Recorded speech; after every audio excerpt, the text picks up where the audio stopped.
बहुत सारे स्टूडेंट का ये सबसे इंपॉर्टेंट सवाल है कि how to increase speed in exam. जिसने कभी एग्जाम नहीं दिया उसके लिए ये सवाल नहीं आता है। जो एग्जाम एक बार दे के आता है, कॉम्पिटिटिव एग्जाम में speed matters a lot with accuracy.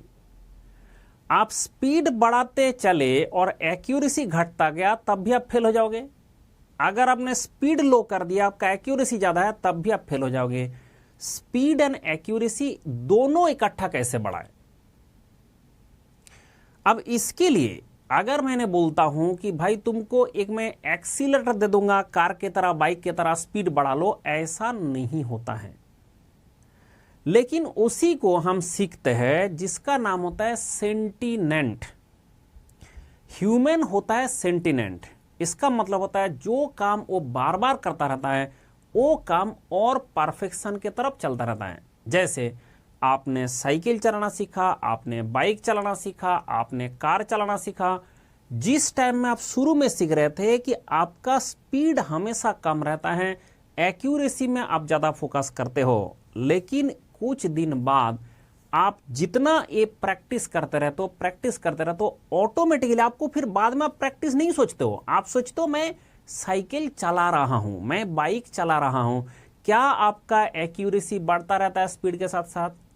इसका मतलब ह्यूमन ब्रेन एक ऐसा चीज है जो स्पीड भी बढ़ा सकता है और जो एक्यूरेसी भी बढ़ा सकता है, लेकिन आपको लगातार बार बार प्रैक्टिस करना पड़ेगा, तभी जाके होगा। इसके लिए मैंने जो सबसे बेस्ट एग्जाम्पल देता हूं स्टूडेंट के लिए कि मान लो आपको बोला गया बचपन में, जब आपको बोला जाता था कि बचपन में जब आप बहुत ही छोटे क्लास में पढ़ते थे कि बेटा तुमको ना 2 के साथ +3 जोड़ना है।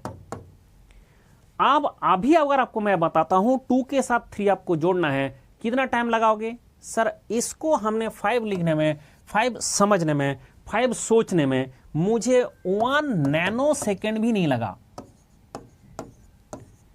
1 नैनो सेकेंड भी नहीं लगा इसका फाइंड आउट करने के लिए। लेकिन यही काम जब आप पहली बार कर रहे थे, दूसरी बार कर रहे थे, तीसरी बार कर रहे थे, तो मैडम बता के उस टाइम में आपका 5 मिनट में समझा दे तो बहुत बड़ी बात था। बेटा तुम्हारे पास मान लो 2 चॉकलेट है, तुम्हारे फ्रेंड के पास 3 चॉकलेट है, मान लो उसने तुमको चॉकलेट दे दिया, तो फिर बताओ कैसे होगा? फिर ऐसे करके काउंट कर करके 5 आंसर आता था। कितना टाइम में आता था? सर उसको जब पहली बार कर रहे थे तो ये अगर मेरा 5 मिनट में आ जाता था तो हम बहुत खुश होते थे। लेकिन अभी आपका 1 नैनो सेकंड में क्यों आया? That is human सेंटिनेंट।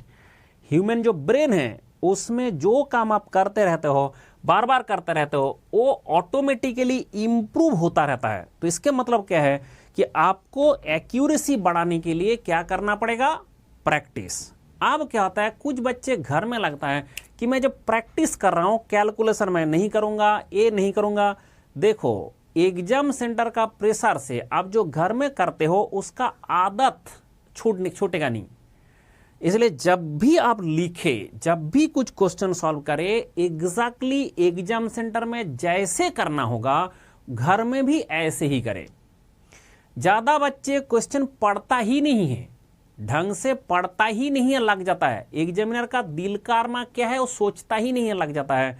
तो पहले क्वेश्चन को पढ़ते हुए, जब आप क्वेश्चन पढ़ते रहते हो उसी टाइम में आपको समझना है क्या एक कैलकुलेशन है, कौन सा कैलकुलेशन है, कौन सा फॉर्मूला है, कौन सा फॉर्मूला लगता है। अगर हमने उसको साफ साइड में लिख लेंगे, जैसे कौन सा फॉर्मूला लगेगा, अगर वही हम लिख लेंगे तो हम भूलेंगे नहीं। क्वेश्चन में क्या होता है कि बहुत ही स्पीड अप हो जाएगा, क्योंकि आप मान लो एक क्वेश्चन में 2 कॉन्सेप्ट लग गया, अब 2 फॉर्मूला लग गया, तो आपका 2 फॉर्मूला तुरंत वहां पे दिख जाएगा एंड उसके बाद फटाक से क्वेश्चन सॉल्व होता है। तो इसलिए जब क्वेश्चन पढ़ते हैं, ऐसे मान लो एक लाइन आपने पढ़ा, उसमें पता चल गया ये फॉर्मूला लगेगा, फिर दूसरा लाइन पढ़ा, बोला नहीं सर फॉर्मूला दूसरा लगेगा, तो फिर वो फॉर्मूला पहला वाला काट के दूसरा लगा दो, बोला नहीं दोनों लगेगा तो दोनों लिखो।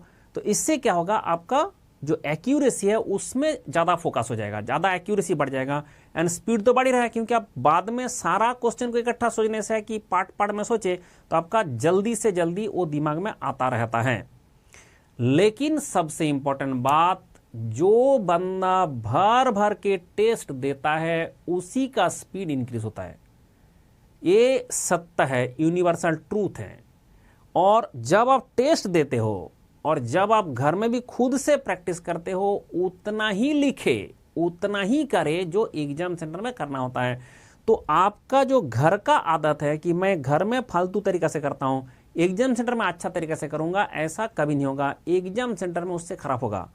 दूसरा बात हो रहा है, जब आपका एग्जाम सेंटर में कन्वेंशनल क्वेश्चन लिखना होता है, कन्वेंशनल क्वेश्चन जहां पे आपको लिखना होता है, कुछ स्टूडेंट बहुत ज्यादा फोकस करता है हैंड राइटिंग में।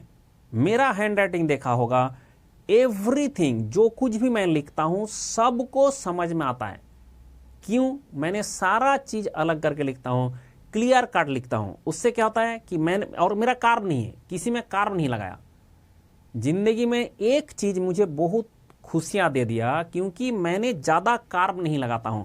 जैसे अगर मुझे लिखना होगा कभी भी कोई चीज, तो मैंने जैसे लिखा भी हूं, आपने देखा होगा कि मैंने कभी भी लिखता हूं तो मैंने ज्यादा कार्ब का फोकस नहीं करता हूं, कम से कम कार्बेचर लगा के हमने सिस्टम बनाया।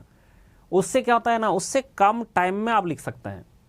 और जो जितना ज्यादा उसको कार्ब बनाने का कोशिश करेगा, मैं अच्छा से बनाऊंगा मिनट एम। ठीक है, आप बताओ कि मैंने एम लिखा हो और एम लिखा हो, अच्छा तो दिख रहा है, एम आई एन। अगर मैं ऐसे लिखता हूं आपको मजा जरूर आएगा, लेकिन इससे टाइम कंजम्पशन बढ़ेगा। इसलिए होता है कि सिंपल एंड लेजिबल, जो पढ़ा जा सकता है, उस तरह से हैंडराइटिंग में प्रैक्टिस करना चाहिए। मतलब जितना आप डिफिकल्ट में जाओगे, जितना, लेकिन पढ़ना वैसे एक नजर में देख के एग्जामिनर को पढ़ना आना चाहिए। अब बहुत सुंदर लिखने के चक्कर में आपका 5 क्वेश्चन छूट गया। कॉम्पिटिटिव एग्जाम में ये अलाउड नहीं है। और बहुत सुंदर आप लिखते हो, अगर आप कॉलेज में लिखते हो, स्कूल में लिखते हो तो ठीक है, वहां पे अलाउड है, तो वहां पे थोड़ा टाइम देके आप लिख सकते हैं। स्कूल एग्जाम में, कॉलेज के एग्जाम में, यूनिवर्सिटी के एग्जाम में आप थोड़ा सा टाइम देके सुंदर लिखने का प्रयास कर सकता है।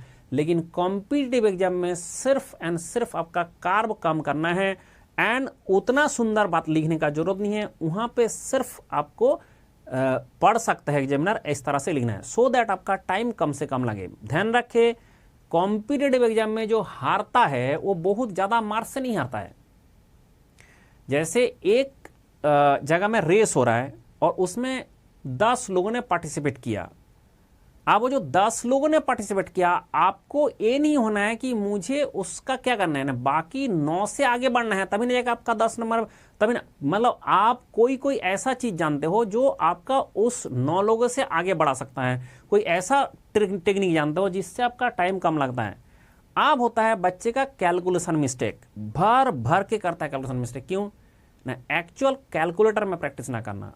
अगर गेट में वर्चुअल कैलकुलेटर देगा तो गेट में वर्चुअल कैलकुलेटर से प्रैक्टिस करो। अगर आपको आईएएस में एक कैलकुलेटर देगा तो इस कैलकुलेटर से प्रैक्टिस करो। तो वो जो प्रैक्टिस है वो प्रॉपर ना करने से आपका मिस्टेक भी बढ़ता है एंड स्पीड भी डाउन होता है, और टेस्ट ना देने से। इसलिए जो बंदा भर भर के टेस्ट देगा, वो मैं गारंटी देता हूं, टेस्ट देके सुधरना भी है, टेस्ट देके जो गलती होता है सुधरना है, गलती सुधारता रहता है, एंड उसके बाद आपका स्पीड आपने आप बढ़ता रहेगा। आपको कुछ सोचने का जरूरत नहीं है, दिमाग आपने आप जो चीज आपने 2-3 बार कर लिया, वो ऑटोमेटिकली स्पीड अप कर देगा। हमारा ह्यूमन सेंटिनेंट ही है ना, तो इसके लिए आपने बाइक चलाना सीखा, पहले दिन सीखा, दूसरा दिन सीखा, तीसरा दिन सीखा, फिर आपने तो उतार गया मार्केट में। आप जाके जो चला रहे हो वो खुद सीख रहे हो, आपको पता नहीं है, वो भी खुद सीख रहे हो। वो भी जितना बार वो एक्सेलरेट करते हो, कहीं पे दिक्कत होता है, कुछ भी होता है, वहां भी सीखते हो, लेकिन आपको पता नहीं चलता कि मैं सीख रहा हूं, आपको लगता है मैं चला रहा हूं। नहीं, वहां भी सीख रहे हो। एंड वही चीज हमारा टेस्ट के साथ होता है। और जितना ज्यादा टेस्ट देंगे तो उतना आपको सीखने को मिलेगा, उतना स्पीड अप भी होगा। इसलिए क्या करना है, सबसे पहले बात ध्यान रख के ह्यूमन जो सेंटिनेंट है उसको इस्तेमाल करना है। एंड जो मैं बात बताया हूं कि जो आप जितना बार ज्यादा प्रैक्टिस करोगे उतना जल्दी हो पाएगा। और वो बार प्रैक्टिस का मतलब होता है एग्जाम दे दे के, टेस्ट दे दे के, टेस्ट जो है एक्चुअल टेस्ट जो बंदा जितना दिया है वो उतना ही सक्सेसफुल हुआ है, ये गारंटेड है, ये मतलब है। और ये आपका जो है जिंदगी में कॉम्पिटिटिव एग्जाम में ये बहुत जरूरत है। इसलिए आप ध्यान रखें कि जम के टेस्ट देना है, और घर में पढ़ाई एंड आपका जो एग्जाम में पढ़ाई सेम टू सेम करना है, तब जाके आपका ऑटोमेटिकली स्पीड अप होगा। नहीं तो ऐसे कोई लड्डू नहीं है दुनिया में, कोई टीचर नहीं है जो आपको कोई लड्डू खिला दे जिससे आपका स्पीड अप हो जाएगा। कोई इस धरती में टीचर नहीं है जो आपको कोई एक एक्सीलरेटर दे दे कि जो आपका एक्सेलरेट हो जाएगा, लेकिन अगर आपने प्रैक्टिस किया तो एक गारंटेड है वो आपका स्पीड अप हो जाएगा। और एक बात मैं बता दूं, अनअकैडमी ऑफलाइन में आ रहा है एंड ऑफलाइन में आपको दिल्ली में सेंटर खुल रहा है। इसमें देश का सारे टॉपिक पढ़ाएंगे। अगर आप कुछ जानकारी चाहते हैं तो उसके लिए QR कोड स्कैन करें, और नहीं तो इस नंबर 8585 5 बार इसमें कॉल करें। एंड इसमें डिस्काउंट दिया जा रहा है अभी, क्योंकि आपकी प्री लॉन्च ऑफर है। इसके चक्कर में 50% एग्जिस्टिंग स्टूडेंट के, 50% आपका अदर कोचिंग वाले को, एंड 33% आपका 50% 50 एनरोलमेंट तक, एंड गेट का जो मेरिट है उससे भी मिलेगा।